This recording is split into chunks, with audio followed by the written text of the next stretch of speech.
नमस्कार। कार्यक्रम ग्लोबल टकमा यहाँहरूलाई स्वागत छ। म नारायण तिमल सेना। मङ्सिर 4 का लागि दलहरूको रस्साकसी छ। विशेष गरी सत्ता गठबन्धन दलहरूमा सिट बाँडफाँड कसले कति पाउने भन्ने कुरा नै टुङ्गो लागेको अवस्था छैन र यसबीचमा सत्ता गठबन्धन भित्र रहेको दल नेकपा एकीकृत समाजवादीले विशेष गरेर पार्टी अहिले कलम चिन्ह लिएर निर्वाचनमा उभिने तर घोषणापत्र भने नेकपा माओवादी केन्द्रसँग संयुक्त रूपमा घोषणापत्र लिएर जाने भनेर निर्णय गरेको छ। पार्टी पुनर्गठन भएको 9 गते भोलि उसले पार्टी पुनर्गठन दिवस पनि मनाउँदैछ र उसले पार्टीको आन्तरिक उम्मेदवारहरूको पनि छिनोफानो गर्ने भनेर उसले आफ्नो तयारी गरिरहेको छ र उम्मेदवारका लागि निश्चित मापदण्ड पनि उसले तोकेको छ र नेकपा एकीकृत समाजवादी अब कसरी जान्छ, साँच्चै एकताको प्रारूप कस्तो हो, कसरी अगाडि बढ्दैछ, के साँच्चै फेरि माओवादी केन्द्रसँग मिल्ने हो अथवा एमालेसँगको गठबन्धनको प्रक्रिया पनि एकताको प्रक्रिया पनि जारी छ अथवा त्यसलाई तयारी अवस्थामा गएको छ नेकपा एकीकृत समाजवादी र पहिलो नयाँ पार्टी पनि हो। स्थानीय तहको निर्वाचनमा उसले आफूलाई ट्रायल गरिसकेको छ र अब सङ्घीय र प्रादेशिक निर्वाचनमा ऊ कसरी अगाडि बढ्दैछ यावत विषयहरूलाई लिएर आज म कुराकानी गर्नेछु। मसँग हुनुहुन्छ नेकपा एकीकृत समाजवादीका नेता, पूर्व राज्य मन्त्री, पूर्व सांसद, पूर्व राजदूत डाक्टर वंशीधर मिश्र। स्वागत छ डाक्टर साहब। धन्यवाद नारायणजी। आरामै हुनुहुन्छ? म ठिकठाक छु। तातियो है माहौल? बिस्तारै तात्दैछ। स्लो मोसनमा छ कि अलि फास्टमै छ? म अहिले स्लो नै देखिरहेको छु। अहिले धेरै फास्ट भइसकेको छैन, अब हुन्छ, बिस्तारै हुँदै जाने हो। अहिले अब स्लो मोसनबाट पिकअप लिँदैछ भनौँ न, अब बिस्तारै। गठबन्धनमा त स्लो नै छ, तर पार्टीभित्रको आन्तरिक कुरा गर्न खोजेँ मैले। पार्टीभित्र आन्तरिक पनि पहिलेभन्दा गतिशील भएको छ, स्वाभाविकै हो। तर अझै चाहिँ नि त्यो तीव्रता आइसकेको छैन, केही समय लाग्छ अझै। केही लक्षणहरू त देखिए नि। पार्टी एक्लै जाने तर घोषणापत्र संयुक्त गराउने र अन्त्यमा पार्टी एकता गर्ने, त्यहाँसम्मको स्थिति हजुर कसरी त्यो वातावरण निर्माण भइरहेको छ? धन्यवाद नारायणजी। कस्तो छ भने यो बृहत वाम एकताको लक्ष्यसहित पुनर्गठन भएको यो सुन्दाखेरि त्यति राम्रो त लाग्दैन। मतलब विभाजित पार्टीले सुन्दाखेरि विश्वसनीय नलाग्ला। एउटा चाहिँ पार्टी हुँदा खाँदाको पार्टीबाट छुट्टिएर विद्रोह गरेर अलग पार्टी गठन गर्ने, अनि त्यसले चाहिँ नि के छ भने पुरै एकताको, सबै वाम एकताको कुरा गर्ने भनेर। तर म तपाईँलाई स्पष्ट पार्न चाहन्छु कि हामी छुट्टिने बेलामै हाम्रो चाहिँ नि सोच, हाम्रो सपना, हाम्रो उद्देश्य भनेको पुनर्गठन कम्युनिस्ट आन्दोलनलाई पनि गर्ने, एउटै पार्टी बनाउने कुराको दिशामा जाने कुरा सहित होल कम्युनिस्ट आन्दोलनलाई चाहिँ एउटा चाहिँ नि पुनर्गठन गर्दै एकताबद्ध पार्दै लाने उद्देश्यसहित भएको हुनाले अहिले सबैभन्दा नजिक रहेको, हामीले सहकार्य गरेर नजिक भएको र पहिले एकसाथ एउटै पार्टीमा पनि बसिसकेको अनुभव नेकपा माओवादी केन्द्रसँग रहेको परिस्थितिमा हामीले त्यसमा चाहिँ नि हाम्रो सम्भावनाहरू हेर्दैछौँ र अहिले तालमेल गरेर नजिक नजिक भएर अनि बिस्तारै हामी चाहिँ नि अलिकति चाहिँ संगठनात्मक र वैचारिक सबै कुराहरूलाई छलफल गरेर सबै कुराहरूको चाहिँ एउटा सुनिश्चितता गरेर एकता गर्ने भन्ने हिसाबले अगाडि बढेका छौँ। त्यही हिसाबले त्यो प्रक्रिया अगाडि बढेको छ। त्यही हिसाबले हामीले एकता संयोजन समिति पनि बनाएका छौँ र वार्ताहरू, संवादहरू गर्दै जाने, वैचारिक छलफलहरू पनि गर्दै जाने। अहिलेलाई हामीले चाहिँ नि एउटा कार्यगत एकता गरेर यो घोषणापत्रहरूमा चाहिँ नि एउटै बनाउने गरी अगाडि बढेका छौँ। हामीले गृह कार्य गरिराखेका छौँ भन्नुपर्छ। तपाईँको पहिलाको मूल पार्टीका नेताहरूले भन्नुहुन्छ कि त्यो भगौडाहरूले चाहिँ कसरी त्यो कम्युनिस्ट केन्द्र बनाउँछन् भन्नुहुन्छ उहाँको भाषा चोरेको मैले। हजुर हजुर, ठिक छ। भन्नेहरूले हाम्रो अब एउटा यो वामपन्थी पार्टीहरूमा, कम्युनिस्ट पार्टीहरूमा नि यो टुक्रिसकेपछि, छुट्टिसकेपछि एकअर्कालाई अलिकति चाहिँ गाली गलौज गर्ने, आलोचना चाहिँ नि भित्तैमा पुर्याउने गरी आलोचना गर्ने, हुने नहुने सबै कुरा बोल्ने, यो एउटा चाहिँ नि गलत परम्परा संस्कार पनि छ। अब त्यसैको द्योतक हो। जहाँसम्म हामी चाहिँ स्पष्ट छौँ, हामी चाहिँ खुला छौँ, कुनै पूर्वाग्रह छैन र हाम्रा चाहिँ नि हिजोका त्रुटि कमजोरीहरूलाई सुधार गर्दै यो मुलुकलाई सर्वोपरि, मुलुकको हितलाई सर्वोपरि, नेपाली जनताको आर्थिक सामाजिक रूपान्तरणको लक्ष्यलाई सर्वोपरि राखेर अगाडि बढ्दै जाने हो। त्यस क्रममा अहिले हामी चाहिँ नि टुक्रिएर आएको हुनाले सानो छौँ, तर चाहिँ ठुलो सपना अहिले किन देख्यो भन्ने कुराहरू जति कोणबाट आए पनि त्यसको कुनै अर्थ छैन। हामी आफ्नो उद्देश्यमा लागिरहन्छौँ। तत्कालीन नेकपा हुँदा जुन अदालतको फैसलापछि जुन पार्टी टुक्रिए, तपाईँहरू पनि विभाजन हुनुभयो, विद्रोह गरेर निस्कनु भयो र तपाईँहरू खुमलटार पनि जानुभयो, कोटेश्वर पनि जानुभयो, त्यहाँ छुट्टै मिटिङ पनि बस्नुभयो। ओलीलाई एक्ल्याउनु भयो, माधव नेपाल र प्रचण्ड मिलेर। र अहिलेको परिस्थितिलाई हेर्दाखेरि चाहिँ त्यो साँच्चीकै हो रहेछ भन्ने तपाईँहरूले अब एकता गर्ने हो हामीहरू भन्दै भन्नुहुन्छ नि, यसले प्रश्न देखायो कि ओलीलाई एक्ल्याएर माधव नेपाल र प्रचण्ड नेकपालाई चाहिँ चलाउन चाहन्थे, पाएनन्, छुटिए। थोरै फरक छ।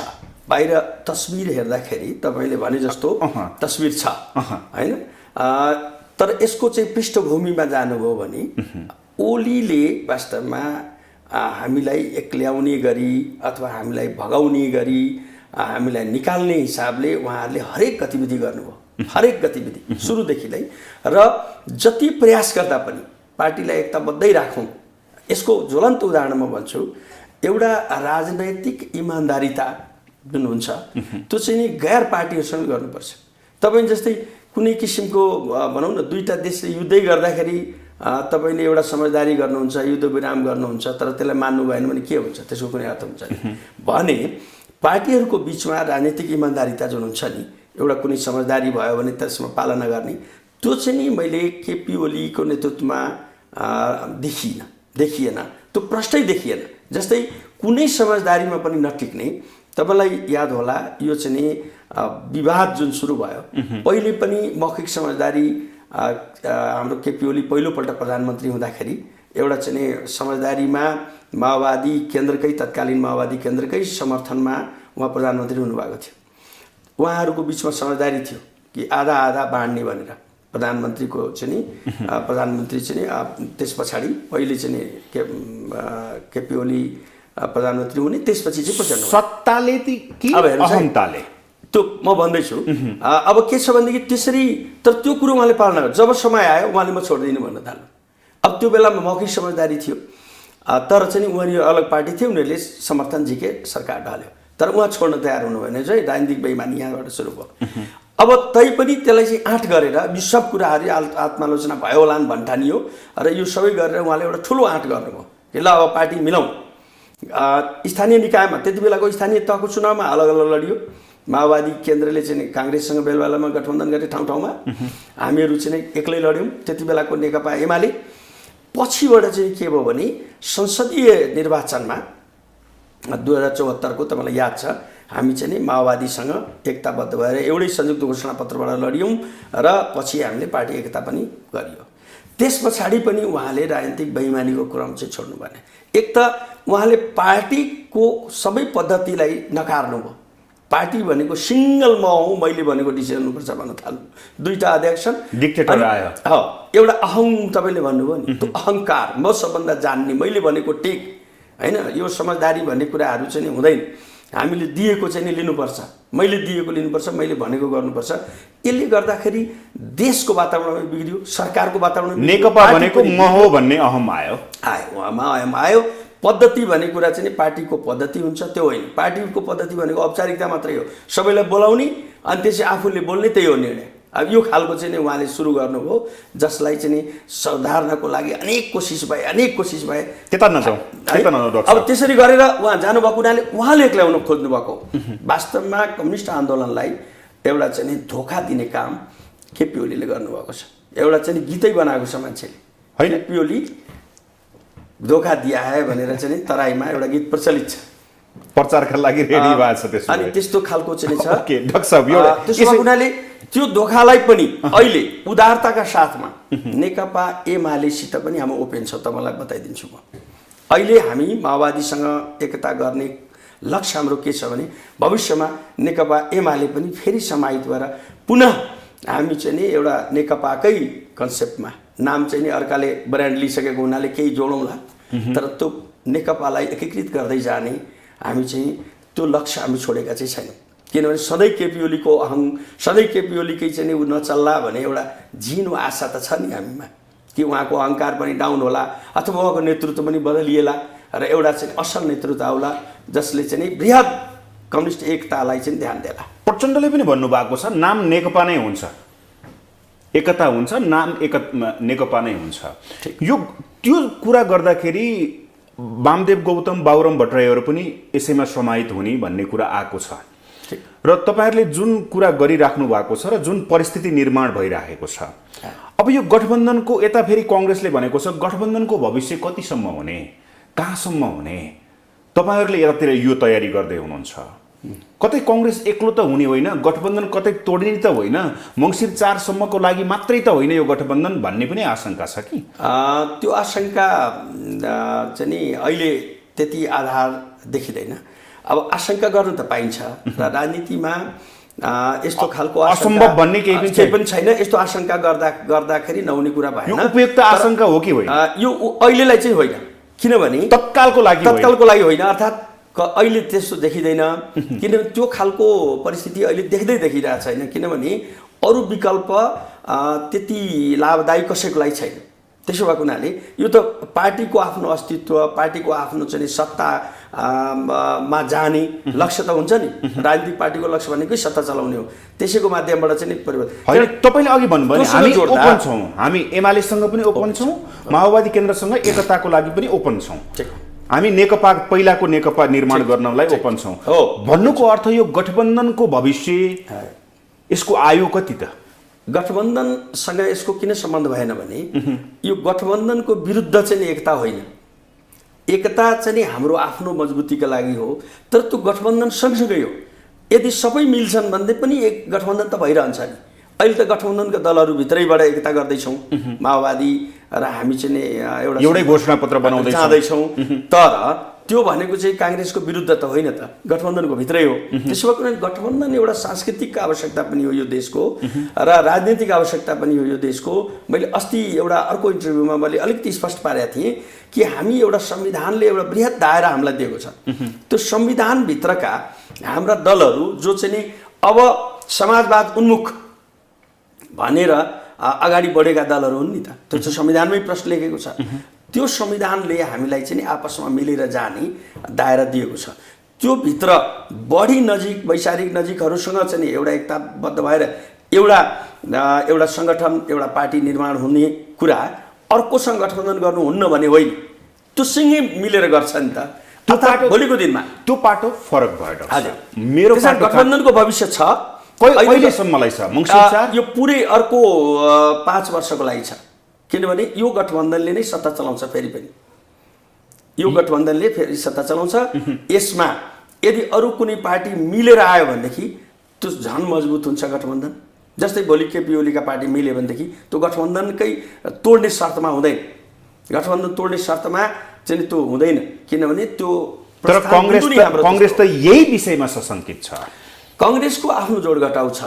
जस्तै कांग्रेसले मा पनि यो तपाईले भने जस्तै एउटा चाहिँ बहस चलिराखेको अवस्था छ कि गठबन्धन गरेर नजाँदाखेरि हामी एक्लै पनि के छ भने फुटेको वामपन्थीहरूलाई चाहिँ हराएर एक्लै पनि जान सकिन्छ भने किन गठबन्धन जाने? तर त्यहाँ पनि बहुमत शक्तिले के भन्दछ भने नो, यो गठबन्धनमै गइयो भनेदेखि मात्रै हाम्रो भविष्य छ र हामीले चाहिँ मिलेर जाँदाखेरि एउटा सत्ता पनि चलाउन सक्छौँ, ठुलो पार्टी पनि हुन सक्छौँ। त्यो त देखिसक्यो, अहिले गठबन्धनको शक्ति त स्थानीय निकायबाट देखे नि त उनले। त्यसो भएको हुनाले काङ्ग्रेस पनि अन्ततोगत्वा यी सबै बहस विवादलाई पन्छाएर गठबन्धनलाई निरन्तरता दिने पक्षमा अगाडि बढ्छ र वाम शक्ति जो चाहिँ आफैमा पनि आन्तरिक गठबन्धन अथवा आन्तरिक चाहिँ एकता गर्ने प्रयासमा छ, त्यो पनि गठबन्धनकै अङ्गको रूपमा अगाडि बढ्छ। किनभने दुवैका राजनीतिक चाहिँ भविष्य गठबन्धनमै देखिन्छ, अहिले गठबन्धनमै छ हैन। अब भोलिका दिनमा कुनै त्यस्तो चमत्कारिक चेन्ज परिवर्तन हुने अवस्था किन छैन भने त्यसले ती अगाडिका राजनीतिक चाहिँ हित उहाँहरूको भविष्यको हित चाहिँ नि बाधित हुन्छ। त्यसो भएको हुनाले अहिले के देखिन्छ भनेदेखि यो गठबन्धन जारी रहन्छ, यो चुनावसम्म मात्रै होइन, त्यस पछाडि पनि जारी रहन्छ। ओके, दुईटा नाउमा दुईटा खुट्टा राख्यो भने त्यो कति बेला ढल्छ थाहा हुँदैन रे के। तपाईँले अघि भन्नुभयो कि हामी ओपन छौँ, एमालेसँग कुरा भइरहेछ डाक्टर साहब? एमालेसँग औपचारिक त्यस्तो कुरा केही भइरहेको मलाई लागेको छैन। उता एमाले पनि बाप गठबन्धन अरू पार्टीको लागि चाहिँ इन्ट्रीको लागि चाहिँ खुल्ला भनेर भनिराख्नु भएको छ। अनि तपाईँहरू पनि हामी ओपन छौँ भन्दाखेरि केही छलफल भएको छ कि भन्ने कुरा गरे छैन। अनौपचारिक रूपले कहीँ भयो होला, नेता बिचमा मिडिल लेभलका मान्छेहरूको बिचमा अनौपचारिक छलफल भयो होला, तर छैन। तर पछि म तपाईँलाई बताउँ, यो माओवादी निर्वाचन पछि कि निर्वाचन पछि हुनसक्छ, किनभने अहिले गर्दाखेरि अनेक खालको आशंकाहरू उत्पन्न हुन्छन्। तर हाम्रो चाहिँ नि जुन बृहत वामपन्थी एकताको अभियान जुन छ त्यो जारी रहन्छ। तर त्यो चाहिँ गठबन्धन तोड्ने शर्तमा होइन, गठबन्धन भत्काउने शर्तमा होइन, त्यो चाहिँ नि गठबन्धनलाई कायमै राख्ने शर्तमा। कांग्रेस पनि रहन्छ, रहन्छ भविष्य रहन सक्छ भन्नु। हिजोको दिनमा एमाले कांग्रेसहरू मिलेर चलाएको चाहिँ कयौँ इतिहास त देखिरहनु भएको छ। म मन्त्री भएको बेलामा त्यति बेला एमाले फुटेको होइन नि, त्यति बेला त एकताबद्धै थियो। अनि त्यसो हुँदाखेरि के छ भने त्यो एमाले र कांग्रेस मिलेर चलाउन नहुने, खालि माओवादी कांग्रेस मिल्नै पर्ने त्यस्तो होइन नि। हामीले सुशील कोइरालाको बेलामा त हामीले समर्थन दिएकै हो। अब एउटा कुरा, तपाईहरू अब गठबन्धन गरेर जाँदै हुनुहुन्छ, यो सिट बाँडफाँडको कुरा त म पछि आउँछु। जनताले एक दुईवटा प्रश्न तपाईँहरूलाई गर्लान् कि हजुर होइन? तत्कालीन नेकपा तपाईँहरूले वाम गठबन्धन गरेर जुन किसिमको करिब 2/3 मत लिएर आउनुभयो र त्यसपछि तपाईँहरूलाई जुन म्यान्डेट जनताले दिएका थिए 5 वर्षको म्यान्डेट, त्यो म्यान्डेट तपाईँहरूले पुरा गर्नुभयो? त्यो म्यान्डेट तपाईँहरूले बचाएर राख्न सक्नुभयो भन्ने प्रश्न त आउँछ नि डाक्टर साहब? आउँछ। त्यसको उत्तर के छ? उत्तर हाम्रो लागि चाहिँ नि सहज छ। यो उत्तर चाहिँ नि केपी ओलीका लागि चाहिँ अत्यन्त कठिन छ र उहाँको पार्टीको लागि, तर हाम्रो लागि सहज छ। हामी के भन्छौँ भने त्यसै कारणले हामी फुटेर आउनु पर्यो, त्यसै कारणले विद्रोह गर्नु पर्यो। किनभने हामीले जे सपना देखायौँ, जे बाचा गऱ्यौँ, त्यो चाहिँ नि हाम्रो तत्कालीन नेतृत्वले भुल्यो, बिर्स्यो। ऊ चाहिँ अर्कै एजेन्डामा लाग्यो, ऊ चाहिँ पल्टाउनै बिर्स्यो। कचकचायौँ हामीले, त्यो पल्टाऊ भन्यौँ, त्यो लेखेर दिएका छौँ भन्यौँ, जनताले बोलेको छ भन्यौँ, तर उनले के गरे? ती सबै कुराहरूलाई उनले चाहिँ पन्छाए, भनेपछि के गरेन? त्यस कारणले विद्रोह गरेका छौँ। अब हामी अडिग छौँ, हामी अब जे बोल्छौँ त्यही गर्छौँ। त्यस कारणले के हो भने त्यसै कारणले पुनर्गठनको अभियान हो। त्यसै कारणले हामी विश्वास माग्न आएका छौँ कि हामीले गलत तत्त्वहरूलाई जसले चाहिँ होल देशमै अस्थिरता ल्याउने, तपाईँहरूको जुन संयुक्त घोषणापत्र भन्नुभएको छ नि, हजुर, त्यही कुरा हुन्छ। त्यसमा लेख्छौँ हामी यस्ता कुराहरू। हिजोका दिनमा हामी किन चाहिँ आज एउटा अलग एकताबद्ध भएर पनि फेरि पनि हामी चाहिँ अलग भएर आज तपाईँहरूको समक्ष जनताको आएका छौँ भन्ने कुरा त्यो हामी लेख्छौँ त्यसमा पनि। र हामीले अब जे बोल्छौँ, जे लेख्छौँ त्यो गर्छौँ। यो गर्नको लागि हामी पुनर्गठित भएर आएका छौँ, चाहिँ हामीले मिलेर आएका छौँ भनेर हामी भन्छौँ। र अर्को गठबन्धनको औचित्य पनि हामीले सिद्ध गर्छौँ कि यो गठबन्धन किन त? यो मुलुककै चाहिँ हामीले यो संविधानै बचाउनको लागि, मुलुककै शासन व्यवस्थालाई चाहिँ हामीले सुदृढ गर्नको लागि, सङ्घीय लोकतान्त्रिक गणतन्त्र माथि नै प्रश्न चिन्ह नआओस् भन्नका लागि पनि कम्तीमा आजसम्मको इतिहासमा यो पहिलो संसद हो जसले 5 वर्ष पुरा गर्दैछ या छुँदैछ। 5 वर्ष 2-4 महिना कमी होला, आफ्नो ठाउँमा छ, तर 5 वर्ष पुरा गर्ने नेपालकै इतिहासमा यो पहिलो संसद हो। हेर्नुहोस् है, झन्डै यसलाई 2 पटक विघटन गरेर केपी ओलीले यसलाई पनि खत्म गर्न आँट्नु भएको थियो। त्यस कारणले हामीले संसदलाई पनि जोगाएका छौँ। अब संस्थागत डेमोक्रेटिक इन्स्टिट्युसन्सहरूलाई हामीले संस्थागत गर्न खोज्दैछौँ, हामी प्रजातन्त्रलाई संस्थागत गर्न खोज्दैछौँ, यसलाई एउटा संस्कार बनाउन खोज्दैछौँ। अहिले अत्यन्त सङ्क्रमणकारबाट स्थिरतातर्फको अभियान हो, त्यस कारणले गठबन्धन हामी आवश्यक छ भन्ने कुराहरू हामी चाहिँ बडो दृढताका साथमा घोषणापत्रमा लिएर जान्छौँ। जनताले के अपेक्षा गरेका थिए भने हजुर करिब 2/3 सरकार, जनताले सोचेका थिए अब केही परिवर्तन, स्थिरता आउला भनेर। सही कुरा। स्थिरता आएन, अस्थिरता भयो, पार्टी भित्रै अस्थिरता भयो, छिन्न भिन्न भयो। अब त्यसलाई आधार मानेर यो दिमागी खेल भन्छन् कि राजनीति भनेको जनताको दिमागसँग उसको चाहिँ साइकोलोजीसँग खेल्ने खेल। जुन यो एकतासँग संयुक्त घोषणापत्रको जुन तपाईँहरूले कुरा गरिराख्नु भएको छ माओवादी केन्द्र र तपाईँहरू भनेको भोलिका दिनमा एमाले मङ्सिर 4 पछि खुम्चिन्छ र एमाले भित्र अर्को विद्रोह हुन्छ र त्यो समूह पनि यो उसमा आउँछ भन्ने लक्ष्य हो तपाईँहरूको?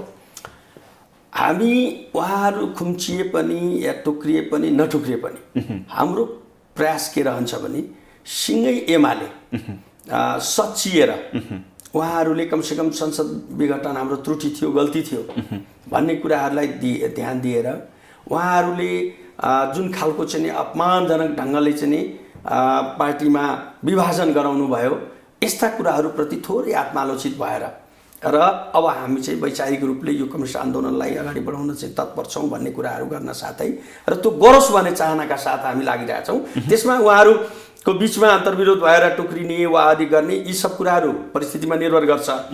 त्यो सिँगै भए पनि हामी चाहिँ नि मिलेर जाउँ, सचिएर आउनुहोस्, मिलेर जाउँ भन्ने नाराका साथ, भन्ने सोचका साथ हामी उहाँहरूसँग एप्रोच गर्छौँ कि सचिनुहोस्। यही स्थितिमा त हुँदैन, एकअर्कालाई गाली गलौज गर्दै अदालतको फैसलालाई सम्मान गर्छौँ। बिल्कुल उहाँहरूको भाषा त्यही होइन, सम्मान गर्छौँ, तर मैले गल्ती गरेको छु, हाम्रो पार्टीले गल्ती गर्यो, हाम्रो नेतृत्वले गल्ती गर्यो भन्ने त उहाँहरू त स्वीकार्नुहुन्न। एकचोटि एउटा पेपरमा देखाएको थिएँ, कहीँ उहाँले बोल्नुभयो रहेछ केपीले कि पार्टीलाई विभाजनबाट रोक्न नसक्नु चाहिँ गल्ती भएछ भनेर। अब त्यो कहीँ खुस्कियो होला भित्रैबाट मुखबाट होइन। त्यो भनेको के हो भने त्रुटि भएको छ भन्ने कुरा त मनमा छ, अब बाहिर चाहिँ नि त्यो अहङ्कारले ल्याउन दिएको छैन। त्यसो भन्यो भने त सानो बहिन्छ होइन। बार बार संसद विघटन गर्ने कुटिल चाल चलेर यो भएन त्यो भएन यसरी गरेर जान सकिन्छ कि भनेर त्यो त सफल हुन नसकेको अदालतको कारणले हो, संविधानको व्याख्याको कारणले हो एक्चुअली भन्ने हो भने। किनभने संवैधानिक व्याख्या अदालतले अन्यथा गर्ने कुरो त हुँदैन। काङ्ग्रेस बन्छ र तपाईँहरू त बिड गरे, एमालेलाई प्रहार गर्न खोजिराख्नु भएको छ अरे तपाईँहरू त होइन। हामीले वास्तवमा अनि तपाईँहरू र माओवादी केन्द्र पुच्छर भएको रे, त्यो एक्लै लड्यो भने तपाईँहरूको हैसियत गुम्छ अरे, उहाँहरूले भनेको त त्यही हो नि। त्यो उहाँहरूले चुनावी स्टन्टको रूपमा यसलाई चाहिँ अगाडि बढाउनु भएको छ, किनभने उहाँहरूसँग अरू कुराहरू गर्ने कुरा छैन। उहाँहरूसँग चाहिँ नि आफूले आफ्नो पार्टीलाई जोगाउन नसकेको, रक्षा गर्न नसकेको, एकता रक्षा गर्न नसकेको मात्रै होइन, जनताको सपना र चाहनाहरू पुरा गर्नलाई अगाडि बढ्दै नबढेको, त्यसको कुनै प्रयास नगरेको, सारा पद्धति विधि खत्तम गरेको होइन, संसद विघटन गरेको इत्यादि कुराहरूको जवाफ नभएपछि यस्ता आरोपहरू लगाउने हो भनेपछि यो पोलिटिकल इलेक्सन केन्द्रित स्टन्टहरू मात्रै हो, यसमा कुनै यथार्थ छैन, धरातल छैन। ओके, त्यसो भए तपाईँहरूले जुन गठबन्धन गरिराख्नु भएको छ, यो गठबन्धनमा कार्यदल पनि बनेको छ, तपाईँहरूबाट पनि प्रतिनिधि हुनुहुन्छ। अहिलेसम्म टुङ्गो लाग्न सकेको छैन। तपाईँहरूले भन्दै हुनुहुन्छ हामीलाई 40 सिट जति, त्यसको आधार चाहिँ 25 मा भनेर जुन भन्नुभएको छ, भनेको नेकपा एसको खास डिमान्ड चाहिँ कति हुन्छ अब यो गठबन्धनमा? हामी फ्लेक्सिबल छौँ। तपाईँले अघि भने जस्तै 40-50 सम्म हाम्रो डिमान्ड हो, तर के छ भने हामी यसमा फ्लेक्सिबल छौँ। यसमा हामी गृह कार्य गर्दैछौँ, सबै पार्टी गृह कार्य गर्दैछन् र त्यसपछि यो पटक पटक बस्नुपर्छ। एकैचोटि केही दिनभित्रै यो हुने कुरा होइन।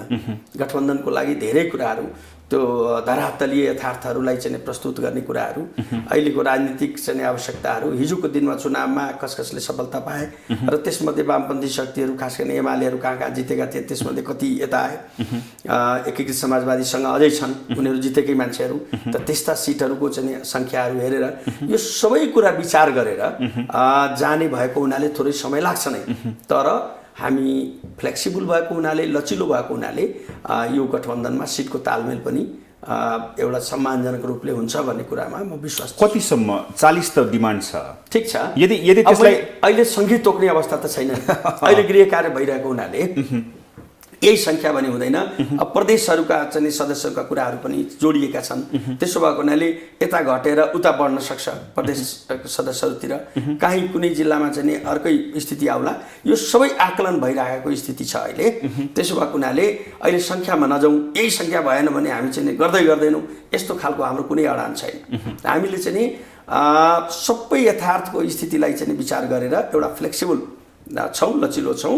गठबन्धनलाई चाहिँ हामीले अगाडि बढाउने कुरामा व्यवधान नहोस् भन्नका लागि संवेदनशील भएर हामी अगाडि बढ्छौँ। अब यहाँनिर आउँदाखेरि तपाईँहरूले माओवादी केन्द्रसँग संयुक्त रूपमा घोषणापत्र भन्नुभएको छ। गठबन्धनसँग सिट बाँडफाँडको कुरा अझै टुङ्गिएको अवस्था छैन। अब तपाईँहरू पार्टी माओवादी र नेकपा यसले पाएको जुन कार्यदलले निर्णय गर्ला, शीर्षस्थ नेताहरूले निर्णय गर्नुहोला, त्यो सिटलाई तपाईँहरूले त्यसमा पनि माओवादी केन्द्र र यस बीच बाँडफाँड हुन्छ कि यसको छुट्टै माओवादी केन्द्रको छुट्टै हुन्छ? अहिले छुट्टै हुन्छ। अहिले भर्खर कुनै त्यस पछाडि बाँडफाँड हुँदैन। अहिले जे बाँडफाँड हुन्छ त्यो चाहिँ पुरै गठबन्धनभित्रै हुन्छ। नेकपा यसको, त्यस पछाडि चाहिँ माओवादीको, त्यस्तै जनता समाजवादीको होला, गठबन्धनभित्रका दलहरूको, नेपाली काङ्ग्रेसको सबैका सिटहरू एउटा तय हुन्छ। अनि घोषणापत्र मात्रै एउटै हुन्छ। अब फेरि त्यस पछाडि चाहिँ माओवादीसँग एक के अरे अर्को कुनै गठबन्धन गर्नु परेन। आन्तरिक गठबन्धनैको अङ्गको रूपमा अगाडि बढेकै छौँ। तर हामी चाहिँ वैचारिक निकटता हाम्रो हुन्छ नै। किनभने गठबन्धनमा के हुन्छ भने त्यो सिटमा त अरू पार्टी उठेकै हुँदैन नि। जस्तै माओवादी चाहिँ उठ्ने, गठबन्धन भइसकेपछि माओवादी आफ्नो सिटमा उठ्छन्, यस आफ्नो सिटमा उठ्छन्, जनता समाज दलहरू छुट्टा छुट्टै हुन्छन्, घोषणापत्र मात्रै एउटै हुन्छ। भनेपछि गठबन्धनको एउटै घोषणापत्र हुँदैन। पुरै गठबन्धनको पनि एउटा घोषणापत्र हुने कुराको बारेमा कुरा उठेको छ। आफ्नो त हुनैपर्छ, तर यो चाहिँ पुरै गठबन्धनको पनि एउटा घोषणापत्र नाम दिए पनि अथवा एउटा संयुक्त प्रतिबद्धताको रूपमा यो आउनुपर्छ, यसको बारेमा पनि कुरा उठेको छ र गृहकार्य भइरहेछ।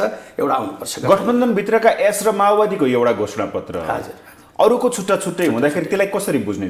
आम जनता कन्फ्युज जस्तो हुँदैन। किनभने यो वामपन्थी कम्युनिस्ट आन्दोलनलाई एकताबद्ध गर्दै जाने क्रममा मिलेकाहरू एक ठाउँमा एउटा घोषणापत्रबाट आए। अर्को चाहिँ नि के छ भने गठबन्धन, वृहत गठबन्धनको अङ्गको रूपमा आफ्नो समाजवादीको आफ्नो, अर्कोको आफ्नो पनि आयो। त्यस कारणले हामीले त्यो चाहिँ स्थानीय रूपमा जहाँ उम्मेदवार छ त्यहाँ काम लाग्ने भयो। र दोस्रो चाहिँ नि गठबन्धनकै एउटा प्रतिबद्धता पत्र आएपछि, कमन मिनिमम प्रोग्रामहरू CMP भन्छ नि, यस्ता कुरोहरू आएपछि त्यसलाई त्यही ढङ्गले बुझ्छन्। यो संस्कृति चाहिँ नि अब यो भारतमा त धेरै अगाडिदेखि चलिरहेको छ। अब हाम्रोमा पनि करिब करिब यो बेला बेलामा संयुक्त सरकारहरूको अभ्यासबाट देखिएको पनि अवस्था छ। यसलाई अझ चाहिँ नि खदिलो पार्ने, यसलाई अझ विश्वसनीय बनाउने हैन, त्यो चाहिँ कामहरू हुँदैछ, बिस्तारै हुँदै जाला। एउटै घोषणापत्र माओवादी र यसको हुँदाखेरि त्यो घोषणापत्रमा के कुरा हुन्छ? विशेष फोकस केलाई दिनुहुन्छ तपाईँहरू, केलाई दिँदै हुनुहुन्छ? अब अहिले वास्तवमा हाम्रो मुलुकको नि जुन चाहिँ एकदमै प्राथमिक आवश्यकता हो, राजनीतिक परिवर्तन हामीले ठुलो गरिसक्यौँ। संविधानमा समाजवाद पनि लेखिसक्यौँ। तर चाहिँ नि यथार्थमा हाम्रो आर्थिक सामाजिक परिवर्तन भएको छैन। हाम्रो गरिबी जति दूर हुनुपर्ने, हट्नुपर्ने त्यो भएको छैन। राष्ट्रिय पुँजीको विकासै भएको छैन। उत्पादनै भएको छैन त कसरी विकास हुन्छ? उत्पादन तपाईँले बडो राम्रो शब्द ल्याउनु भएको छ। त्यस कारणले हाम्रो फोकस त्यही उत्पादनमा हुन्छ र उत्पादनसँग जोडिएका व्यक्तिहरूको जीवन स्तरमा परिवर्तन ल्याउनेसँग हुन्छ। त्यो त 2007 सालदेखि राजनीतिक दलहरूले भन्दै आएका हुन् नि। 6 सालमा कम्युनिस्ट स्थापना भयो, 7 देखि कङ्ग्रेस र कम्युनिस्ट भएर समाजवादका कुरा त उठाउँदै आएका हुन् नि। ठिक हो, त्यो समाजवादका कुरा त छँदैछन्। 7 दशकमा उत्पादन भयो। म तपाईँलाई बताउँ, समाजवाद त टाढाको विषय हो। समाजवाद उन्मुख कार्यक्रम भनेका छौँ हामीले। समाजवाद नै आउनको लागि पुँजीवाद चाहिन्छ।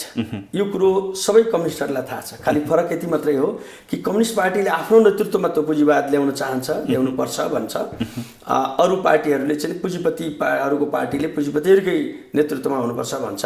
कम्युनिस्ट पार्टीको नेतृत्वमा पनि पुँजीवादै ल्याउनुपर्छ पहिले। आजको आवश्यकता नेपालको के हो भने समाजवाद चाहिँ नि मा जाने गरी राष्ट्रिय पुँजीवाद ल्याउने हो। अर्थात् कस्तो खालको समाजवाद भन्ने कि क्रान्तिकारी समाजवाद कि विकासको समाजवाद? समाजवाद भनेको चाहिँ नि एउटा उच्च अवस्था हो। त्यहाँसम्म पुग्नको लागि देशमा पुँजी निर्माण हुनुपर्छ, नभए समाजवाद सपना मात्रै बसिरहन्छ, त्यो कहिले हुँदैन। रेमिटेन्सबाट पुँजी निर्माण गर्ने? मैले रेमिटेन्सबाट होइन, उत्पादन शक्ति बढाएर राष्ट्रिय पुँजी बार मैले किन भनिरहेको छु कि तपाईँ चाहिँ बाहिरबाट ल्याएको पुँजीलाई पनि राष्ट्रिय पुँजीमा रूपान्तरण गर्नुहोस्। हामीले चाहिँ के छ भने राष्ट्रिय आत्मनिर्भरताको अभियान त एउटा हुन्छ नै, राष्ट्रिय उत्पादनहरूलाई जोड दिने, हाम्रा सम्भावनाहरू केमा छन् त्यही त भने त्यसलाई जोड दिने। 72 सालमा संविधान जारी भयो, तपाईहरुले लेख्नुभयो समाजवाद उन्मुख अर्थतन्त्र भनेर। तपाईहरुले जुन ड्राइभ गर्नुहुन्छ नि, कहिले पाइलटका कुरा गर्छन्, कहिले ड्राइभरका कुरा गर्छन्। ड्राइभरमा चाहिँ त्यो ज्ञानको अभावका कारण त्यो फङ्सनिङ जुन संरचना, समाजवादको संरचनाको बेस तयार हुनुपर्ने हो, शब्द त तयार भयो तर त्यो बेस चाहिँ तयार भएन भन्छन् कि हामी सही छौँ? ड्राइभ गर्नलाई बेस त चाहियो नि, बाटो त चाहियो नि, बाटो खोइ कहाँ छ? त्यही बनाउने हो। कहिले अहिले एउटा कुरा के छ भने नि, म अहिले पनि तपाईँलाई सैद्धान्तिक रूपले क्लियर गर्न के चाहन्छु भने यो अलिकति बोल्दाखेरि डराउनु पर्दैन। समाजवाद भन्ने कुरा चाहिँ नि हाम्रो माथिल्लो चरण हो। आजको आवश्यकता पुँजी निर्माण हो, पुँजीवाद हो। बेस त चाहियो नि। त्यही बेस भनेकै पुँजी निर्माण गर्नु। सामन्तवादी उत्पादन सम्बन्ध तोडिएको छ। अब हामी चाहिँ पुँजीवादको प्रारम्भिक चरणमा छौँ। यसलाई चाहिँ बढीभन्दा बढी हामीले विकास गर्नु छ द्रुततापूर्वक। यसमा चाहिँ निजी क्षेत्रका लगानीहरू ल्याउने, विदेशी लगानीहरू ल्याउने, उत्पादन बढाउने, उत्पादकत्व बढाउने, उत्पादक शक्तिहरूलाई चाहिँ तपाईँले चाहिँ अघि बढाउने, यस्ता कुराहरू अर्थात् अभियानको रूपमा जानुपर्छ। अहिले हामी चाहिँ समाजवादी अर्थतन्त्रतर्फ जानका लागि तपाईँले अघि भन्नुभयो नि बेस इत्यादि घर बनाउने जस्तै त्यो माथिल्लो तलब हामी चाहिँ ग्राउन्ड फ्लोरमा मात्रै छौँ। ग्राउन्ड फ्लोरबाट हामीलाई चाहिँ सेकेन्ड फ्लोरमा जानु छ। बिचको फर्स्ट फ्लोर नबनिकन जान सकिन्छ? होइन, ग्राउन्ड फ्लोरमा पनि छैनौँ डाक्टर साहब, हामी ग्राउन्ड फ्लोरमा पनि छैनौँ। होइन, ग्राउन्ड फ्लोरमा त हामीले घर कल्पना गरेका छौँ, हामीले जमिनी पनि देखेका छौँ, तर कहाँनिर त्यो घर बनाउने, त्यसको चाहिँ नाप नक्सा कहाँनिर बनाउने भनेर हामी गर्दै गरेका छैन। अनि घरको कल्पना गर्ने, म यो 5 तलाको घर बनाउँछु, यति कोठा पनि बनाउँछु भन्ने, तर कुन जमिन प्रयोग गर्ने, कसरी बनाउने, कस्तो डिजाइनमा बनाउने भन्ने कुरा खोइ। ठिक छ, त्यसमा मैले एउटा सामान्य मान्छेले म भोलि एउटा घर बनाउँछु भन्दाखेरि मैले यो खालको घर बनाउँछु त भन्छु, मसँग हुनु पर्यो नि त, पैसा हुनु पर्यो, पैसाबाट त्यो सामानहरू किन्नु पर्यो, त्यसलाई बनाउनु पर्यो, त्यसलाई चाहिने जनशक्ति प्रयोग गर्नु पर्यो। खोइ तपाईँ र मेरो कुरा एउटै हो। यही खोइको जवाब हामी अहिले दिँदैछौँ। अर्थात् निर्वाचन आउन लागेको बेलामा दिने, त्यसपछि 5 वर्ष मजाले सुतेर बस्ने, त्यसको छिनोफानो हुनुपर्छ। जस्तै त्यसको चाहिँ बहस हुनुपर्छ, त्यसै बहसबाट निक्लिन्छ बाटो।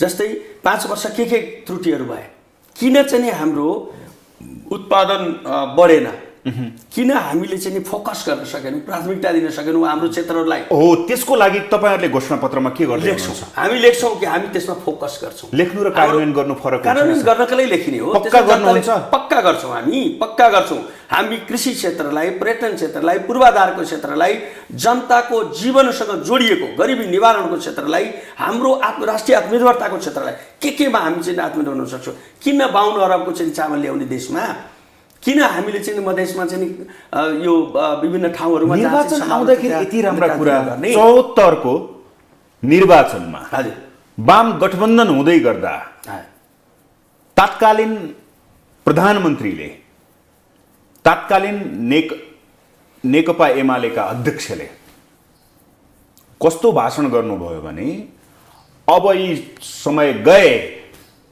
घर घरमा ग्यास पाइप जोडिन्छ, हेर्नुहोस् त पानी जहाज आउँछ, हेत्तेरी ग्यास पाइप आउने रहेछ कि, अहिले त मोबाइलमा सबै कुरा देखिन्छ, विदेशमा त्यो छ, हाम्रोमा पनि आउने रहेछ कि, कहीँ ठाउँमा त आउनु पर्थ्यो नि, होइन? त्यो सोचेर जनताले दिए कम्युनिस्टलाई। सपना धेरै बाँड्ने, तर कार्यान्वयनको बाटो 0। ठिक हो, त्यसै कारणले हामीले विद्रोह गर्नु परेको। उहाँले त्यही कुरा गरेको हुनाले विद्रोह गर्नु परेको। हामीले भन्यौँ कि प्रधानमन्त्रीले, उहाँ प्रधानमन्त्री हुनुभयो जब, हामीले के भन्यौँ भने प्रधानमन्त्रीले त्यसरी बोल्ने होइन, गरेर देखाउने हो। बोल्ने होइन, जे गर्न सकिन्छ त्यो मात्रै बोल्ने र जनतालाई देखिने गरी विकास दिनु पर्यो, होइन? र हाम्रा प्राथमिकताहरू छन्, त्यस कारणले संस्थागत निर्णय गरौँ, पार्टीमा बसेर के बोल्ने, के गर्ने। अब साँच्चीकै हामीमा एउटा अवसर आएको छ, त्यो उहाँले मान्नु भएन, बैठकै नगर्ने, बैठकमा नआउने। ओके, होइन, दोष त्यसैले छोड्नु, जति अब हामी ओलीलाई गर्छौँ। दोष अब हामी गर्छौँ। दोष जति ओलीलाई थुपार्ने साटो। ठिक छ। मैले तपाईँलाई यस मानेमा सोधेछु डाक्टर साहब, 2048 सालदेखि तपाईँ राजनीतिमा, विशेष गरेर तपाईँ 32बाट मालेबाट राजनीति गर्नुभयो, 48 देखि तपाईँ पदमा हुनुहुन्छ, सांसदै हुनुभयो। तपाईँहरूको टार्गेट त समाजवादै हो नि, ठिक हो, पहिल्यैदेखि। एकदम दृढतापूर्वक। रेल पनि चढ्यो देशमा, रेल पहिल्यै आएको थियो तराईमा, तपाईँहरूले ल्याएको होइन, त्यो पहिल्यै आएको थियो। रेल चलाउनु भएको छैन तपाईँहरूले, संरचना पहिल्यैकै थिए, अलिकता विस्तार गर्नुभयो होला। काठमाडौँको सडकको कुरा गर्दैछु, गाउँघरमा बाटोहरू अलिअलि गए, ठिक छ, अलिकता देखिएको छ। तर जुन किसिमको तपाईँहरूको पर्फर्मेन्स हुनुपर्ने हो नि, 46को परिवर्तनपछि, अब 62-63 अब नजिकै छ भनौँ, त्यसपछिको तपाईँहरूको जुन उभार आउनुपर्ने हो, जनतामा परिवर्तन देखिनुपर्ने हो, शिक्षा स्वास्थ्यमा अलिकता हो कि जस्तो देखिएको छ। रूपरेखा कोरियो, तर त्यसलाई चाहिँ विस्तारित गर्न हामीले सकेनौँ। हामीमा कमजोरी हो नि त, त्यो त स्वीकार्न सक्नुपर्छ नि। अब यो परिस्थितिलाई हेर्दाखेरि, तपाईँहरूको नेचर, तपाईँहरूको कार्यशैलीलाई हेर्दाखेरि, कार्यक्षमतालाई हेर्दाखेरि, नो नट अगेन तपाईँले सुन्नु भएको छ नि अहिले पछिल्लो समयमा, यसलाई कसरी बुझ्नु भएको छ? यसलाई चिर्नुपर्छ। किन चिर्नुपर्छ भने तपाईँले नो नट अगेनले चिर्नुपर्छ कि फरक? त्यही त, नो नट अगेन जुन खालको भावना दिन खोजिएको छ नि जनताबाट, त्यो चाहिँ के हो भने हामीले कसरी चिर्नुपर्छ भने यस्ता प्रवृत्तिहरू नो नट अगेन, तर हामी चाहिँ शुद्धिकरण भएर अब यो नो नट अगेन लाई चाहिँ छोडेर हाम्रा सम्भावनाहरू, जसमा चाहिँ हामी साना केही कुराहरू अगाडि बढेका छन् तर चाहिँ त्यो पुरा भएको छैन, तर सम्भावना त प्रशस्त देखिएको छैन। जनतामा शिर झुकाएर नेताहरूले हामीले गल्ती गर्यौँ, प्रगति गर्छौँ भनेका थियौँ, हामी सत्ता लोभमा लोभियौँ, हामी दाउपेचमा भुल्यौँ, जनताको मतलबै गरेनौँ, अब माफ गरिदिनुहोस्, अब हेर्नुहोस् हाम्रो काम यस्तो हुन्छ भनेर जनतासँग सरी माग्न सक्छन् नेताहरू? गरेका गल्तीहरूप्रति सरी पनि माग्नुपर्छ, त्यसमा त हिचकिचाउनै हुन्न। मुखले मागेर भएन, तर अलिकति एक्सट्रिम पनि गर्नु हुँदैन। जस्तै अतिरञ्जित गरेर जाँदाखेरि जनता निराश हुन्छ। र जनतामा हामीले कतिपय कुराहरू गर्दा गर्दै पनि सकिएन, हाम्रोमा कमजोरीहरू रहे। त्यस कारणले यी कमजोरीहरूप्रति सचेत भएर आएका छौँ। आज अब हामी जुन आएका छौँ यो हिजोको रूपमा होइन, अब नयाँ रूपमा आएका छौँ। हामी नयाँ प्रतिबद्धताका साथ आएका छौँ। हिजोका दिनमा कतिपय प्रयासहरू भए, केही पूर्वाधार पनि बने, केही चाहिँ अगाडि बढे, शिक्षा स्वास्थ्य तपाईँले भने जस्तै। तर तपाईँले देख्नुभएको, तपाईँ हामीले देखेको जुन सपना छ, द्रुततर आर्थिक सामाजिक रूपान्तरण, तपाईँहरूले हाम्रा जति सम्भावनाहरू थिए त्यसलाई चाहिँ हामीले अगाडि बढाउने कुरामा जुन कमी रह्यो, यसका धेरै कारणहरू छन्, जसमा हाम्रा पनि व्यक्तिगत कमजोरीहरू रहे, पार्टीगत कमजोरीहरू रहे, फुट विभाजनका कुराहरू रहे।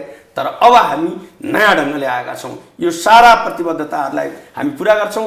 यी सम्भावनाहरूलाई अब प्राथमिकताका साथमा अगाडि बढाउँछौँ र मुलुकको बाटो त निश्चित भइसकेको छ नि। संविधान बनिसकेको छ, रोड म्याप क्लियर छ, त्यसमा हिँड्ने कुरामा कमी कमजोरी रहेको छ, त्यसलाई हामी चाहिँ दूर गर्छौँ। अब हिँड्छौँ। अब हामी नेपाल चाहिँ एउटा आत्मनिर्भर नेपाल, एउटा चाहिँ हामीले विकसित नेपालको तर्फ अगाडि द्रुत गतिका साथमा तपाईँहरूको साथ लिएर बढ्छौँ भन्ने कुरा लिएर जनतामा जाने भयो। देशमा मात्रै होइन कि संसारमा यत्रो परिवर्तन भयो डाक्टर साहब। अहिलेको शताब्दीमा जुन हाम्रो 50को दशकदेखि अहिलेसम्म आउँदाखेरिको स्थितिमा राजनीतिक परिवर्तनहरू विश्वमा कति भए, नेतृत्व परिवर्तन कति भए, तर यो देशमा आम जनताले सोध्ने प्रश्न, त्यसलाई तपाईँले कसरी बुझ्नु भएको छ? जुन नेतृत्व थियो एकाहत्त उहाँहरूको स्वर्गवास भयो, तर त्यही माथि मात्रै घुमिरहेको छ, अर्को जम्प गर्न पाउँदैन, गर्ने मान्छे जम्प गर्न पाउँदैन, उसैले मात्रै शासन चलाउने राज्य, राजनीतिक दल र जनता। राज्य केका लागि, जनता केका लागि र राजनीतिक दल केका लागि, यो नबुझेको परिस्थिति हो र यो देशले? होइन, तपाईँले एउटा गजबको कुरा अहिले ल्याउनु भयो र यो कुरामा राजनीतिक नेतृत्व पनि सचेत हुनुपर्छ, जनता पनि सचेत हुनुपर्छ र पार्टीभित्र पनि तपाईँको चाहिँ यस्ता आवाजहरू उठ्नुपर्छ र उठिरहेका छन् तपाईँलाई म बताउँछु र अब बिस्तारै तपाईँले देख्नु होला 70 वर्ष भनेका छन् कहीँ के भनेका छन् होइन युवा नेतृत्वहरू नयाँ चाहिँ क्रमका नेताहरू होइन नयाँ पिँढीले टेक ओभर गर्ने युवाहरू चाहिँ बढीभन्दा बढी नेतृत्वमा आउने यो आवाज उठ्नै पर्छ। त्यस कारणले यस्तो आवाजहरू उठि पनि रहेका छन्। यो आवाजहरू चाहिँ उठेर सङ्गठित भएर आयो भनेदेखि स्वाभाविक रूपले अब चाहिँ पुराना प्रवृत्ति भएका पुराना नेताहरू बिस्तारै चाहिँ विस्थापित हुने बाहेक विकल्पै छैन। यो थोरै दिनको कुरा। अब एउटा चाहिँ सशक्त रूपले एकदमै चाहिँ गतिशील परिवर्तनकारी सोचका साथमा प्राथमिकता मुलुकलाई चाहिँ अगाडि राखेर मुलुकका चाहिँ सम्भावनाहरूलाई अगाडि राखेर अनि अगाडि बढ्ने नेतृत्व आउनुपर्दछ। प्रत्येक दलभित्र यस्ता कुरा भइरहेका छन्। तपाईँलाई बताउँ र भविष्य मैले उज्जवल देखिराखेको छु। यो भविष्यमा चाहिँ यो खालको हामीले चाहिँ पुरानै ढर्रा पुरानै पद्धति पुरानै परिपाटी पुरानै सोच पुरानै व्यक्तिले चलाइराख्ने यसले चाहिँ एउटा खालको निराशा हुन्छ। यसलाई चिर्न जरुरी छ भन्ने कुरा त जनतामा जानु सकारात्मक देख्छु म त। यो सकारात्मक रूपले उठ्नुपर्छ। यो अगाडि बढी पनि राखेको छ। बिस्तारै चाहिँ यसले एउटा स्वरूप ग्रहण गर्छ। अब त्यसो भए तपाईँहरूले कस्ता उम्मेदवार उठाउँदै हुनुहुन्छ पार्टीबाट?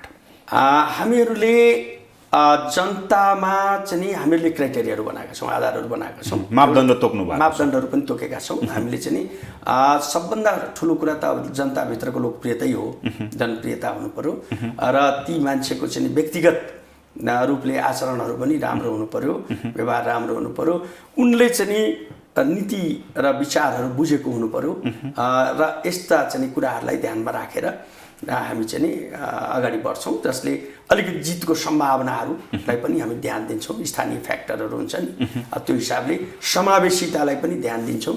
यी सबै मापदण्डहरूको आधारमा उम्मेदवारहरू अगाडि बढाउँछौँ। कहिलेसम्म टुङ्गिन्छ आन्तरिक रूपमा तपाईँहरूको उम्मेदवार? अब 2 हप्ता 20 गतेभित्र टुङ्ग्याउँछु भन्नुभएको छ है? टुङ्ग्याउँछु। मकवानपुरमा अलिकता विवाद जस्तो, ताप्लेजुङमा अलिकता विवाद जस्तो तर टुङ्गिएको ठाउँमा चाहिँ भइरहन्छ, छलफल भइरहेको छ। तर तपाईँहरूले जुन किसिमको तपाईँहरूले चाहिँ अस्तिको 35औं सचिवालय बैठकले जुन किसिमको निर्णय गर्नुभएको छ नि उम्मेदवारको मापदण्ड तोक्नु भयो नि, आर्थिक राजनीतिक आचरण राम्रो भएको भनेर सही कुरा नेताहरूमा त्यो छ? अब यस्तो छ, अब यसको मापदण्डै बनाइसकेपछि त हामीले ध्यान दिन्छौँ यसमा। अब जसै नेताहरूमा छ भन्नुपर्छ, अब जो छैन तिनी चाहिँ छाटिन्छन्, तिनी अलग हुन्छ। तिनी पाउँदैनन् अवसर। आर्थिक राजनीतिक प्रश्न उठेका व्यक्तिहरूलाई हामी टिकटै दिँदैन। पार्टीमा योगदान गरेको, विद्रोहमा सक्रिय भूमिका खेलेको भनेको एमालेबाट छुटिँदाखेरि सक्रिय भूमिका खेल्नलाई टिकट दिने हो? त्यो पनि एउटा आधार हो, त्यति मात्रै हो कारणले चाहिँ हुँदैन। हिजोको दिनमा सक्रिय भूमिका खेलेको, आजको दिनमा चाहिँ निराश भएर बसेको अथवा निष्क्रिय भएको वा चाहिँ पार्टी विरुद्ध चाहिँ लागेको, अब यस्तोलाई त दिनु भएन। त्यो निरन्तरता हुनु पर्यो होइन। त्यो विद्रोह त एउटा कालखण्डको कुरा हो होइन। तर कालखण्डमा सहयोग गरेको तर निरन्तर रहेको त्यति मात्रै भएर हुँदैन। त्यसको निरन्तरतामा कायम रहेको, पार्टीप्रतिको निष्ठा उसमा चाहिँ कुनै विचलन नआएको, अनुशासनमा बसेको यस्ताहरूलाई प्राथमिकता दिन्छ नि, दिन्छ, पाउँछन् त्यसो पाउँछ। तर जुन भाग पाउनुहुन्छ नि तपाईँहरूले, जुन भाग पाउनेवाला हुनुहुन्छ नि, यत्रो हुनुहुन्छ तपाईँहरू होइन, ठिक हो, नेताहरू त हुनुहुन्छ, त्यसमा केही विवाद आउला जस्तो लाग्दैन पार्टीभित्र? तपाईँले इसारा गर्नुभएको कुरा ठिक हो। जस्तै धेरै मान्छेको चाहना हुनसक्छ, किनभने स्वाभाविक रूपले विभिन्न पदहरूमा जाने चाहनाहरू हुन्छ, उठ्ने चाहनाहरू हुन्छ। तर त्यस बिचमा यो अघिको मापदण्डलाई विचार गरेर जब पार्टीले निर्णय गर्छ नि, त्यसपछि सबै शान्त हुन्छन्, चित्त बुझाउँछ। अन्तर्घात त हुँदैन? म निश्चिन्त छु, यसमा चाहिँ नि अन्तर्घात हुँदैन। उहाँहरूले चाहिँ अन्तर्घात गर्ने खालकाहरू प्रायः जसो लगापगा लागिसके, कोही भयो भने लागिहाल्छन् चाँडै। तर यसमा बसेका अत्यन्त निष्ठापूर्वक अगाडि बढ्छन्। त्यो पदकै लागि मात्रै मरिमेट्दैनन्, आफ्नो कुरा राख्छन्, सम्भावनाहरू देखाउँछन्, निर्णय हुन सकेन भने सघाउँछन्, पार्टीलाई जो उम्मेदवार हुन्छ त्यसलाई सघाउँछन्। यस्तै वातावरण हामीले बनाउँदैछौँ, यस्तै प्रशिक्षणहरू हामी दिँदै अगाडि बढाएका छौँ। अझै पनि सूर्य चिन्ह सम्झना आउँछ? सूर्य चिन्ह किन सम्झना नआउने? धेरै सम्झना आउँछ। हामीले स्थापना गरेको, हामीले बलियो बनाएको, हामीले चाहिँ गरेको, झन् व्यक्तिगत रूपले म त भूमिगत कालदेखि लागेको हुनाले तपाईँलाई 48 देखि सूर्य चिन्ह, त्योभन्दा अगाडिको कुरा गर्दैछु म। सूर्य चिन्ह हामीले पद्म तुलाधरलाई जनपक्षीय उम्मेदवार उठाएका थियौँ, त्यो पार्टीकै ब्याकिङमा हो र उहाँले जनपक्षीय सांसद राष्ट्रिय पञ्चायत सदस्यको रूपमा जित्नुभयो नि, उहाँको चिन्ह सूर्य राखेका थियौँ हामीले। त्यसैबाट यो डेराइभ भएको धेरैलाई थाहा छैन। त्यसपछि हामी चाहिँ नि जब यो लोक प्रजातन्त्र आयो त्यति बेला 46 को आन्दोलन सफल भयो 47 मा, अनि हामीले त्यो सूर्य चिन्हलाई चाहिँ एमालेको चिन्ह बनाएको हो। त्यसो भएको हुनाले सूर्य चिन्हप्रतिको चाहिँ नि अत्यन्त चाहिँ एउटा सम्मोहन थियो। तर के हुँदो रहेछ भने राजनीतिमा अब यो चिन्ह गौण हुँदै जान्छ जब विचार मिल्दैन, व्यवहार मिल्दैन, पार्टी मिल्दैन, होइन, र चाहिँ त्यो चिन्हलाई दुरुपयोग भएको देखिन्छ नि। भित्रभित्र अलिकता पीडा जस्तो होइन, भित्रभित्र सम्झना रहिरहन्छ। त्यो त अब कुनै दिन चाहिँ हामीले त्यो दुरुपयोग भइरहेको सूर्य चिन्हलाई चाहिँ फेरि पनि हामीले एउटा बनाउन सकिन्छ कि भन्ने त चाहना हुन्छ नि मान्छेको। त्यसैको रस्साकस्सी चलिराखेको छ, स्टार्टिङ छ निर्वाचन पछिको एकता पछिको वाम केन्द्र त्यो सबै कुरा त छ नि तपाईँ। यसमा खालि चिन्हकै मात्रै कुरा होइन, यसमा चाहिँ नि एउटा विचारका कुरा हुन् र ठुलो परिवर्तनको चाहनाको कुरा हुन्। देशमा गुणात्मक परिवर्तन जसलाई हामी क्रान्ति भन्छौँ, होइन, हाम्रो आर्थिक सामाजिक क्रान्ति त भएको छैन नि। एउटा स्टेज क्रान्तिको एउटा चरण पुरा भएको छ। हामीले पुँजीवादी जनवादी क्रान्ति भन्छौँ यसलाई, जुन सम्पन्न गरिएको छ एउटा चरण, होइन। हामी सामन्तवादी व्यवस्थालाई अन्त्य गरेका छौँ राजनीतिक रूपमा पनि व्यवहारमा पनि। अब हामीलाई चाहिँ नि त एउटा यो संयुक्त राज्य सत्ता भनौँ न, गरिब किसानदेखि लिएर राष्ट्रिय पुँजीपतिसँग सबैलाई सम्बोधन हुने खालको, सबैलाई समेटेर जाने किसिमको चाहिँ नि अहिले अभियानको रूपमा लगेर लास्टमा अन्तमा समाजवाद जाने क्रान्ति त बाँकी नै छ। ओके, अब त्यसो भए डाक्टर साहब अघि ट्याक्क जोडेका थियौँ, यी सबै क्याटेगोरी पुग्यो भने, मापदण्ड पुग्यो भने हामी चाहिँ उम्मेदवार छनौट गर्छौँ। पार्टीले भदौ 20 गतेको सम्मको समय दिएको छ। तपाईँ रौतहटबाट धेरै पटक सांसद हुनुभयो। हजुर। अब तपाईँको नेतृत्व पनि, पूर्व प्रधानमन्त्री पनि रौतहटबाटै उठ्ने भन्नुभएको छ। हजुर। के छ अब फेरि एकचोटि फेरि देशको सत्ता सम्हालौँ, जनताले पत्याउलान् भन्ने छ, म जाउँ प्रतिस्पर्धा गरौँ, मनमा इच्छा के छ डाक्टर साहब? धन्यवाद छ तपाईँलाई सोध्नु भएकोमा। यसपालि मेरो चाहिँ नि चुनावी प्रतिस्पर्धामा भाग लिने अथवा पार्टीको तर्फबाट टिकटको चाहना छैन। म चाहिँ अरू साथीहरूलाई सहयोग गर्ने र खास गरिकन मेरो जिल्लामा त पूर्व प्रधानमन्त्री आफै उठ्दै हुनुहुन्छ, पार्टी अध्यक्ष, उहाँलाई चाहिँ नि अत्यन्त धेरै बहुमतले जिताउने अभियानमा म लाग्छु र पार्टीका अन्य कामहरू गर्छु। नो नट अगेनलाई फेल खुवाउनलाई तपाईँ निर्वाचनमा नउठेर पूर्व प्रधानमन्त्री तपाईँको अध्यक्षलाई जिताउनतिर लाग्न यो बडो गजबको शब्द छ कि नो नट अगेन भन्ने कुरा व्यक्तिमा लागु हुने होइन, प्रवृत्तिमा लागु हुने हो। प्रवृत्ति चाहिँ नो नट अगेन, त्यसमा लाग्छु म। तर व्यक्ति चाहिँ नि होइन, व्यक्ति चाहिँ हामीले सोचेर नो नट अगेन कुरालाई, अर्थात् हाम्रो जति गल्तीहरू गरे नो नट अगेन, सही कुराहरूलाई अगाडि बढाउने कुरामा अगाडि लाग्ने गरी म सघाउँछु। र अरूले पनि त अवसर पाउनुपर्छ नि। मैले लामो समय अघि तपाईँले भनिहाल्नु 48देखि नि मैले विभिन्न पदमा रहेँ, त्यस कारणले अब सबै बेला मैले नै पदको चाहना गर्नु मैले वाञ्छनीय देखेको छैन, उपयुक्त देखेको छैन। अब अरू साथीहरूलाई सहयोग गर्छु र म के चाहन्छु भने गठबन्धनको संस्कृति एउटा चाहिँ संस्थागत रूपले अगाडि बढोस् र जनतामा फोकस देश र जनता होस्। यो सबै गठबन्धन के का लागि, पार्टी एकता के का लागि, माओवादीसँग हामी मिल्न खोजेको के का लागि, हामी भनेको मुख्य जनताको जीवनमा रूपान्तरण, सकारात्मक परिवर्तनका लागि, यो मुलुकको एउटा चाहिँ द्रुत विकासका लागि हामी पनि चाहिँ तमाम सम्भावना हृदयदेखि, तपाईँले हृदयदेखि बोल्नु भएको छ। म बोल्दैछु, तर नेतृत्वले कार्यान्वयन गर्ने बेलामा चाहिँ हृदयदेखि गर्दिन्न के डाक्टर साहब? नेतृत्वले भन्दा पनि हामीलाई कहीँ ढङ्ग नपुगेको स्थिति छ। हाम्रा भावनाहरू यथार्थमा रूपान्तरण हुनमा कहीँ न कहीँ विधि पद्धति ढङ्ग भइरहेको ब्युरोक्रेसी, हाम्रा चाहिँ पुरातन सोच संस्कारले तानिरहेको छ। क्लच प्लेट हान्ने, कहाँनिर ब्रेक हान्ने, कहाँनिर एक्सिलेटर दबाउने, ड्राइभरले त त्यति त जान्नु पर्यो। र ड्राइभर चाहिँ नि अनुभवले सिक्छ। सुरुमै चाहिँ होइन, मै ड्राइभ सुरु गर्दाखेरि कति गाह्रो भयो होइन। अब एउटा उकालोमा गएर क्लच प्लेट फेल खुवाएँ मैले। तपाईँले भने जस्तो नो नट अगेन यसमा लागु हुँदैन। यसमा लागु यदि ड्राइभ गर्ने हो भने त ड्राइभर हिजो गरेको हुनु पर्यो नि। अहिले म ठाडो उकालोमै रोकिदिन सक्छु, तर पहिले मैले चाहिँ ठाडो उकालोमा त्यो ह्यान्ड ब्रेकको चाहिँ नजान्दा मेरो क्लचै प्लेट फेल भयो। भनेपछि राजनीतिमा अनुभवी व्यक्ति आवश्यक छ। ठिक छ, अनुभव पनि। र यो एउटा इन्ट्रेस्टिङ कुरा के हो भने समयसँग परिवर्तन हुन सक्ने पनि, अर्काले गरेको गल्तीबाट पनि सिक्नुपर्छ कि म त्यो दोहोऱ्याउँदिनँ, नभए धेरै समय लाग्छ। आफैले सिक्दाखेरि समय लाग्छ, तर अर्काले कसैले तपाईँलाई भनिदियो भने कि यो गल्ती गरेर यस्तो भएको थियो होइन। अब मैले चाहिँ अर्कालाई ड्राइभ सिकाउँदाखेरि म फर्स्टमा त्यही सिकाइदिन्छु। त्यसो भएको हुनाले यो दुईटै कुराहरू छ।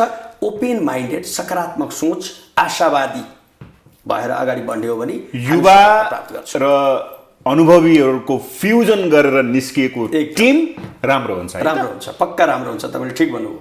अनुभवलाई पनि हामीले ध्यान दिनुपर्छ। त्यस कारणले हाम्रो पुरानो पुस्तालाई टोटल नकार्ने होइन, उहाँहरूलाई चाहिँ नि अब डिस्कार्ड गरेर अब अगाडि बढ्छु भन्ने होइन। उहाँहरूलाई ससम्मान, उहाँहरूको योगदानलाई कसरी चाहिँ नि हामीले ग्रहण गर्ने, उहाँहरूको सकारात्मक कुराहरूलाई कसरी ग्रहण गर्ने, त्यो तपाईँले अघि भन्नुभयो नि, त्यो गर्दै नयाँ नेतृत्वले नयाँ अठोटका साथमा जानुपर्छ। तर क्लियर हुनुपर्छ, स्पष्ट हुनुपर्छ। स्पष्ट हुँदाखेरि एउटै कुरोमा बार बार दोहोऱ्याइरहेको छु, देश र जनता, हाम्रो राष्ट्रिय आत्मनिर्भरता, यस्ता कुराहरूलाई हामी पनि गर्न सक्छौँ भन्ने एउटा दृढ चाहिँ नि सोचका साथमा अगाडि बढ्नुपर्छ। धेरै धेरै धन्यवाद छिलक सर। धन्यवाद नारायणजी, साह्रै रमाइलो कुराकानी भए। दर्शकहरूलाई पनि धेरै धन्यवाद। उहाँ हुनुहुन्थ्यो नेकपा एकीकृत समाजवादीका नेता, पूर्व राज्य मन्त्री, पूर्व सांसद, पूर्व राजदूत डाक्टर वंशीधर मिश्रा। हवस् त, आजको लागि कार्यक्रम ग्लोबल टक यति नै। सम्पूर्ण टिमसहित मलाई पनि आज्ञा दिनुहोस्। नमस्ते।